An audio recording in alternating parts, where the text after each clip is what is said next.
Buffalo Bills, coming off a close win against the Colts, will take on the Ravens, who are also coming off a win against the Tennessee Titans. Last week, Lamar Jackson was looking like his former MVP self, and the defense had a great game, dominating the Titans' offense and limiting Derrick Henry to just 40 rushing yards. Now we'll get into some of the keys to the game. Some keys for the Ravens are just to run the ball on the Bills, who sort of loosened up against the run after they got that 2-score lead last week against the Colts. They're going to want to get Lamar into rhythm with like bubble screens, drags, outs, anything that he finds comfortable because he's never played in the snow before. Then they want on defense to they're gonna have to trust their corners to lock down Stefon Diggs, John Brown, Cole Beasley, and Gabriel Davis in one-on-one situations. Their defense matches up relatively well against the Bills' offense, but they also want to make sure that they're sending some help Diggs' way so that he doesn't wreck the game for them. And as Sean Harbaugh reinstated earlier this week, they have to tackle Josh Allen like they tackled Derrick Henry, because he's able to create a lot of plays after breaking sacks. Then for the Bills, it's just to get some completions and get some things to bring the safeties up before taking the deep shots, because Marlon Humphrey on defense, they really want to play the option well. They want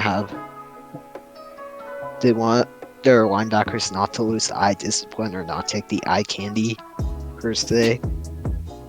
Then for the special teams unit of Buffalo, they're gonna need a couple big returns to like suck the life out of Baltimore, because every time Baltimore they played the field position game really well, and they're able to capitalize on a lot of points that they shouldn't have chances at.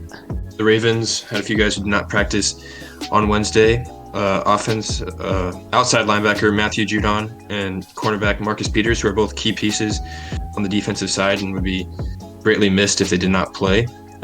Defensive end Calais Campbell, which was not injury related, as well as running back Mark Ingram, which was also not injury related. And tackle DJ Fluker was limited in practice. For the Bills, they only had one guy who did not practice on Wednesday, and that was defensive end Daryl Johnson. They had a decent amount of guys who were limited. Cole Beasley and Stefon Diggs, who have both missed time but played in the wildcard victory over the Colts. Tremaine Edmonds, backup QB Jake Fromm, and defensive tackles Ed Oliver and Justin Simmer.